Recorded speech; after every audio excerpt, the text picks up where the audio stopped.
नमस्ते दोस्तों, स्वागत है आपका लाइफ सिंप्लीफाइड हिंदी में और मैं हूं अभिषेक।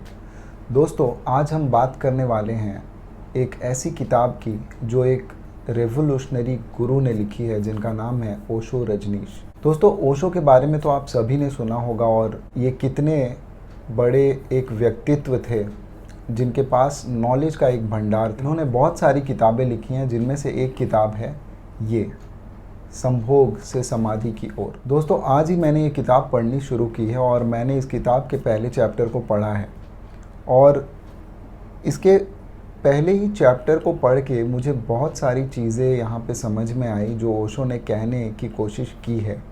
और जब मैं इस चैप्टर को पढ़ रहा था तो मेरे दिमाग में ज़ेन योगा की भी कुछ लेसन्स याद आ रहे थे जहाँ पे एस सेंटर की बात की जाती है, जहाँ पे एस सेंटर की एनर्जी की बात की जाती है। और कुछ हद तक मैं इस किताब के नॉलेज को ज़ेन योगा से भी रिलेट कर पाया हूँ। तो मैं आपको समझाने की कोशिश करूँगा कि ओशो ने इस किताब के पहले चैप्टर में क्या कहा है। जैसा कि इस किताब का नाम है संभोग से समाधि की ओर। दोस्तों, आप समझ ही गए होंगे कि ओशो यहाँ पे संभोग यानी कि सेक्स की बात कर रहे हैं और वहीं पे इसके विपरीत वो समाधि की भी बात कर रहे हैं। बहुत लोग ये समझ नहीं पाएंगे कि संभोग से कैसे समाधि प्राप्त हो सकती है। दोस्तों, यहाँ पे ओशो ने सेक्स के बारे में जो हमारे दिमाग में जो वहम है या हमारे सोसाइटी ने जो भी एक वहम या एक हवा क्रिएट किया है सेक्स के बारे में, उस वहम को तोड़ने की कोशिश की है ओशो ने।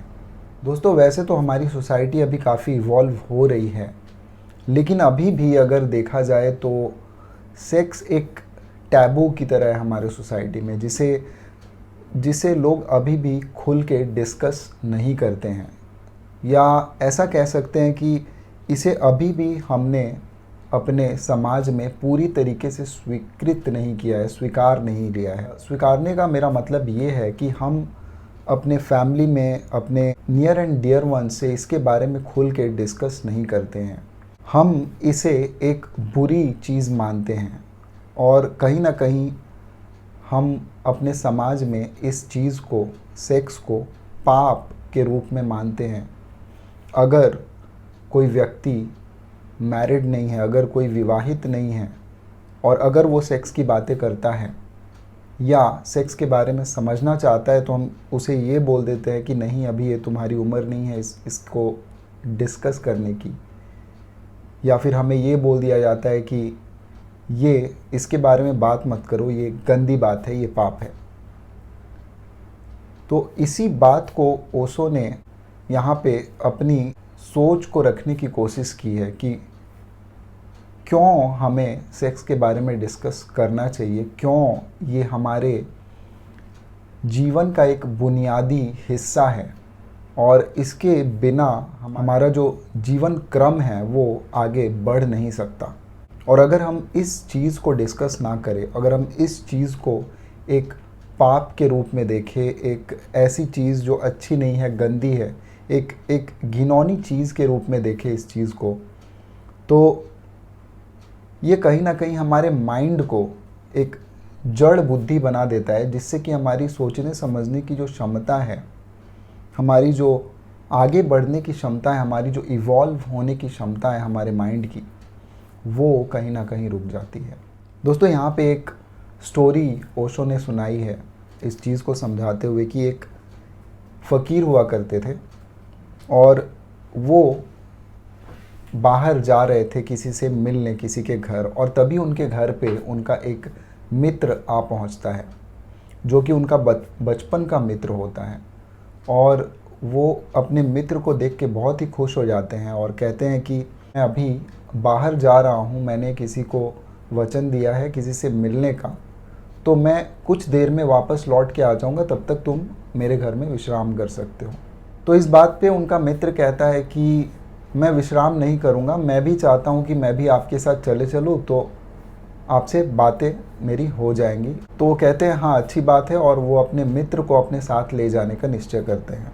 उनका मित्र कहता है कि उसके कपड़े गंदे हो गए हैं क्योंकि वो बहुत दूर से सफ़र करके आया है और बहुत ही धूल मिट्टी लग गई है उसके कपड़ों में। तो वो उनसे पूछता है कि आपके पास अगर कोई दूसरे कपड़े हों, साफ़ कपड़े, तो आप मुझे दे दीजिए, फिर मैं कपड़े बदल के आपके साथ चलूँगा। तो वो खुशी खुशी अंदर जाते हैं। उनके पास एक बहुत ही अच्छा कोट रहता है और अच्छी पगड़ी रहती है जो सम्राट ने उन्हें दी थी, और वो काफ़ी सुंदर थी और उसे कभी उन्होंने पहना नहीं था क्योंकि उन्हें कभी ऐसा मौका नहीं बना था ऐसे कपड़े पहनने का। तो वो कपड़े लाके उन्होंने अपने मित्र को दे दिया और उनके मित्र ने पहन लिया। लेकिन जैसे ही उनके मित्र ने उन कपड़ों को धारण किया तो वह अपने मित्र को देखने लगे और सोचने लगे कि ये तो बिल्कुल सम्राट की तरह लग रहा है, और मैं अगर इनके साथ कहीं जाऊंगा तो लोग तो सारे इन्हीं को देखेंगे। ये क्या कर दिया मैंने अपने ही कपड़े दे दिए इनको और अभी सभी का ध्यान इन पे रहेगा। तो उन फ़कीर की जो सोच है वो इसी चीज़ पे टिक जाती है कि उन्होंने अपने अच्छे कपड़े उन्हें दे दिए और उनका मित्र अभी बहुत अच्छा दिख रहा है और सबका ध्यान उसी पे टिकेगा, और कोई उनकी तरफ देख भी नहीं रहा था रास्ते में। और उनके दिमाग में ये बात घूमते जा रही थी। हालांकि वो अपने आप को ये बोलने की कोशिश कर रहे थे कि कपड़े लत्ते में क्या रखा है, वो तो एक फ़कीर आदमी है और वो स्पिरिचुअलिटी की बातें करते हैं, तो इन सब चीज़ों को वो इग्नोर करना चाहते थे। लेकिन कहीं ना कहीं जब रास्ते में आते जाते लोग उनके मित्र को ही देख रहे थे और उनके ऊपर किसी का ध्यान ही नहीं जा रहा था, तो वो सोच रहे थे कि सारा ध्यान तो उनके मित्र पे ही है क्योंकि उनके मित्र ने इस प्रकार के वस्त्र धारण किए हैं जो उन्होंने ही उन्हें लाके दे दिया। तो जब वे पहुँचे जहाँ उन्हें जाना था तो वहाँ जाके भी घर के सारे लोग उनके मित्र को ही देख रहे थे। तो उन्होंने अपने मित्र को वहाँ पे इंट्रोड्यूस कराने का कोशिश किया और इंट्रोडक्शन में उन्होंने वहाँ पे कहा कि ये हमारे मित्र हैं और ये हमारे साथ आए हैं, ये बहुत ही भले आदमी हैं, पर इन्होंने जो कपड़े पहने हैं वो मेरे हैं। और ये सुन के सभी लोग आश्चर्यचकित रह गए। उनका मित्र भी बहुत ही आश्चर्यचकित रह गया और फिर उन्होंने सोचा कि ये मैंने क्या बोल दिया। और जब वे वहाँ से निकले तो वह अपने मित्र से माफ़ी मांगने लगे कि बहुत ही बड़ी भूल हो गई, मैंने गलती से ये बोल दिया, मुझे ऐसा नहीं बोलना चाहिए था। पता नहीं मेरे दिमाग में ये बात क्यों घूम रही थी और मेरे मुंह से ऐसी बात निकल गई। और उन्होंने अपने मित्र से माफ़ी मांगी और फिर उन्होंने ये निश्चय किया कि वो इस बात को दोबारा नहीं बोलेंगे। फिर वे लोग किसी और एक दूसरे घर में गए किसी से मिलने, और वहाँ पे जाके भी उनके दिमाग में यही चल रहा था। और उन्होंने क्योंकि ये निश्चय किया था कि वो नहीं बोलेंगे, और वहाँ पे भी सारे लोग उनके मित्र को ही देख रहे थे क्योंकि उनके मित्र ने ऐसा कोट और पगड़ी पहनी थी जो कि बहुत ही शानदार दिख रही थी। और वहाँ पे भी उन्होंने अपने मित्र को इंट्रोड्यूस किया और उन्होंने बोला कि ये मेरे मित्र हैं, मेरे साथ आए हैं, बहुत ही भले आदमी हैं। लेकिन अंततः उन्होंने यह बोल ही दिया कि इन्होंने जो कपड़े पहने हैं वो मेरे नहीं हैं। तो वो कहना तो नहीं चाहते थे, फिर भी वो इस बात को बार बार कह जा रहे थे। जब उन्होंने ऐसा कहा तो सभी ने सोचा कि ये बात बताने की ज़रूरत ही क्या है, ऐसी बातें बोलने की ज़रूरत ही क्या है। और फिर वहाँ से भी निकल के उन्होंने अपने मित्र से माफ़ी मांगी और उन्होंने कहा कि बहुत ही बड़ी भूल हो गई। और उनका मित्र भी काफ़ी विचलित हो गया इन बातों को सुन के, और वो कहने लगा कि अभी मैं जाता हूँ। वो नहीं चाहते थे कि उनका मित्र उनसे निराश होकर चला जाए ऐसे मौके पे। तो उन्होंने अपने मित्र को बोला कि मैं कसम खाता हूँ कि मैं इस बारे में और कोई चर्चा नहीं करूँगा कहीं भी, तो आप प्लीज़ मेरे साथ चलें। तो फिर उनके मित्र उनके साथ हो लेते हैं और फिर वो किसी और एक सज्जन के घर जाते हैं। वहाँ पे उनके दिमाग में यही चल रहा था और उन्होंने कसम खा रखी थी कि वो ये बात बोलेंगे नहीं। और बाकी सभी जगहों की तरह उस घर के भी लोगों का ध्यान उनके मित्र पे ही था क्योंकि उनके मित्र ने ऐसे कपड़े पहने थे। और फिर वहाँ पे उन्होंने जब अपने मित्र को वहाँ पे इंट्रोड्यूस किया तो उन्होंने बोला कि ये मेरे मित्र है, बहुत ही सज्जन आदमी है और मैंने ये कसम खाया है कि मैं कपड़ों के बारे में कोई बात नहीं बोलूँगा। और ऐसा कह के भी वो इस बात को यहाँ पे बोल जाते हैं। तो दोस्तों यहाँ पे हमें इस एग्ज़ाम्पल से ये समझ में आता है कि हम अपने दिमाग में किसी भी चीज़ को अगर दबाने की कोशिश करते हैं, उससे लड़ने की कोशिश करते हैं, तो वो चीज़ कहीं ना कहीं हमारी ऑब्सेशन बन जाती है और वो हमारे दिमाग पे हावी हो जाती है। और इसी प्रकार से हमारे जीवन में सेक्स भी बन गया है। कहीं ना कहीं हम बचपन से ये सुनते आते हैं कि नहीं, ये बुरी चीज़ है, ये नहीं करनी चाहिए, इसके बारे में बात नहीं करना है। और हमारा दिमाग इस चीज़ को भले ही इग्नोर करता है, पर ये बात हमारे दिमाग में बैठ जाती है और फिर ये उसी प्रकार से निकल के आती है जिस प्रकार से उस फ़कीर के ज़बान पे ये निकल के आई, और ये बहुत ही एक्सीडेंटल होता है। दोस्तों, ओशो ने समझाने की कोशिश की है कि अगर हम काम और सेक्स को एक अच्छे तरीके से समझें, अगर हम समझें कि इसका रिलेशन, इसका जो संबंध है मेडिटेशन और समाधि से कैसे है, तो हमें ये समझ में आएगा कि सेक्स एक अपवित्र चीज़ नहीं है। ये तो बुनियाद है जीवन की, ये बुनियाद है प्रेम का। अगर हम प्रेम को समझ जाएं तो दुनिया में कोई युद्ध नहीं होगा। तो दोस्तों, हमें इसके ख्याल से या इससे लड़ने की ज़रूरत नहीं है, हमें इसे एक्सेप्ट करने की ज़रूरत है। हमें इसके पवित्रता को विश्वास करने की ज़रूरत है। हमें ये समझना पड़ेगा कि जब हम इस क्रिया को करते हैं तो कुछ क्षणों के लिए हमें एक आनंद की अनुभूति होती है, जहाँ पे हमारा जो दिमाग है वो एकदम एक थॉटलेस स्टेट में चला जाता है।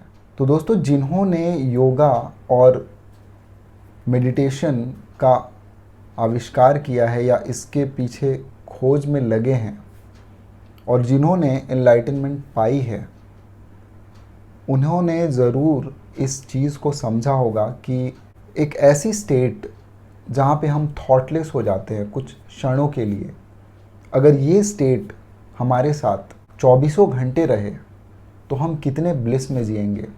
और इस स्टेट को क्या हम बिना संभोग के भी पा सकते हैं, और यहीं से मेडिटेशन और योगा की शुरुआत होती है। और दोस्तों, दूसरा जो सूत्र बताया है इस चैप्टर में ओशो ने, वो है ईगो के बारे में, मैं के बारे में। वह कहते हैं जहाँ मैं आ जाता है, जहाँ ईगो आती है, वहीं पे कोई दूसरे व्यक्ति का अस्तित्व भी आता है। और अगर हम देखें अपने आप को और ढूंढे कि मैं है कहाँ, मैं कहाँ हूँ, क्या मैं अपने हाथ में हूँ, मैं अपने पैर में हूँ, अगर हम उस मैं को ढूंढेंगे अपने अंदर तो वो मैं हमें कहीं मिलेगा नहीं, क्योंकि वो मैं तो हमारा अहंकार है, हमारा ईगो है। दोस्तों, जहाँ अहंकार होता है वहाँ प्रेम नहीं होता, क्योंकि अहंकार लेना जानता है पर प्रेम सिर्फ देना जानता है। इस चीज़ को भी ओशो ने एक बहुत ही सरल कहानी के एग्जाम्पल के साथ समझाने की कोशिश की है, जहाँ पे वो एक एग्जाम्पल देते हैं कि एक बहुत ही बड़ा वृक्ष है जिसके ऊपर बहुत सारे फूल खिलते हैं, फल लगते हैं। उसके फूल के सुगंध से तितलियाँ उसके पास आती हैं और उसके फल को खाने के लिए सारे जीव जंतु उसके पास आते हैं, और वह वृक्ष सभी को प्रेम बांट रहा होता है और वो बहुत ही खुश रहता है। और फिर वहाँ पे एक छोटा सा बालक आता है, एक बच्चा आता है उस वृक्ष के साथ, उस वृक्ष के नीचे खेलने, और उस वृक्ष को उस बालक से प्रेम हो जाता है। वह वृक्ष बहुत ही विशाल रहता है और बालक उसे छू नहीं सकता, उसके ऊपर पहुँच नहीं सकता, उसकी डालियों तक, तो वह वृक्ष झुक जाता है। और ओशो यहाँ पे समझाने की कोशिश करते हैं कि जो प्रेम करता है वही झुक सकता है, लेकिन जो अहंकार करता है वह झुक नहीं सकता। जैसे जैसे वह बालक बड़ा होते जाता है तो वो अपने जीवन में उलझते जाता है, अपनी महत्वाकांक्षाओं में उलझते जाता है, और वह वृक्ष हमेशा उसकी प्रतीक्षा करता है कि वो बालक आएगा और उसके साथ खेलेगा। तो यहाँ पे ओशो कहना चाहते हैं कि प्रेम हमें प्रतीक्षा करना सिखाता है। प्रेम में अगर हम दे नहीं पाते तो हम उदास हो जाते हैं उस वृक्ष की तरह। प्रेम का अर्थ ही है कि हमारे पास जो है हम दे दें, हम उसे लुटा दें, और तभी हमारे मन को खुशी मिलती है, सेटिस्फैक्शन मिलता है। लेकिन अहंकार इसके पूरे विपरीत है। जहाँ पे मैं आ जाता है वहाँ पे अहंकार है। अहंकार सिर्फ लेना जानता है। और इस कहानी में भी उस बालक के अंदर अहंकार आ जाता है जैसे जैसे वह बड़ा होता है। वो कहता है कि उसे रुपया चाहिए। वृक्ष कहता है कि मेरे पास तो रुपए नहीं है, मैं आपको रुपए नहीं दे सकता, लेकिन आप एक काम कर सकते हैं, आप मेरे सारे फल को तोड़ के ले जाए और बेच दें, शायद इससे आपको रुपए मिल जाए। और वह वृक्ष खुशी खुशी अपने सारे फल दे देता है। और वह लड़का वो सारे फल लेके चला जाता है और वो पीछे मुड़ के देखता भी नहीं है। बहुत दिनों तक वो लौट के नहीं आता, और वृक्ष उसकी प्रतीक्षा में बहुत ही उदास रहता है। वो प्रतीक्षा करते रहता है कि वो कब आएगा और वृक्ष कब अपने प्रेम को उसके ऊपर लुटा पाएगा। फिर जब वो बालक बड़ा हो जाता है और उसे अपना घर बनाना होता है, तब वह उस वृक्ष के पास आता है और उसे कहता है कि मुझे अपना घर बनाना है। वह वृक्ष कहता है कि मैं तुम्हें घर तो नहीं दे सकता, घर तो आदमी बनाते हैं, हम तो वृक्ष हैं, हम तो बिना घर के ही रहते हैं। और वृक्ष कहता है कि आप मेरी डाली को काट के ले जा सकते हैं, अगर मेरी लकड़ी आपके किसी काम आ जाए तो आपका घर बन जाएगा। और यहाँ पे भी वृक्ष अपने सारे अंगों को अपने प्रेम के लिए न्यौछावर कर देता है। अंततः जब वह लड़का और बड़ा हो जाता है और बूढ़ा होने लगता है, तो वह कहता है कि उसे बाहर जाना है, विदेश, और इसके लिए उसे एक नाव चाहिए। तो वृक्ष कहता है कि आप मुझे काट लो और मेरे से ही उस नाव को बना लो। तो यहाँ पे इस कहानी के द्वारा हमें ओशो यही समझाना चाहते हैं कि प्रेम जिसके अंदर होता है उसके अंदर मैं और अहंकार की भावना नहीं होती है। वह जब तक जीवित है तब तक वो देना ही जानेगा, और जिसके अंदर अहंकार है वो जब तक जीवित है तब तक वो लेते ही जाएगा, और तब भी उसे खुशी नहीं मिलेगी। दोस्तों, इस पहले चैप्टर के यही 2 लेसन्स थे जो मैं आपको बताना चाहता था। अगर आपको ये अच्छा लगा तो आप ज़रूर इस किताब को उठाएं और पढ़ें, क्योंकि ये किताब भी आपके बहुत सारे मेंटल ब्लॉक्स को दूर कर सकता है। दोस्तों, वीडियो अच्छा लगा तो प्लीज़ लाइक कर दें और अपने नियर एंड डियर वन से शेयर करना ना भूलें। अगर आपने अभी तक चैनल को सब्सक्राइब नहीं किया है तो प्लीज़ सब्सक्राइब कर दें और बेल बटन दबा दें, ताकि सारे नोटिफिकेशंस आपको मिलते रहें। आज के लिए इतना ही। नमस्ते।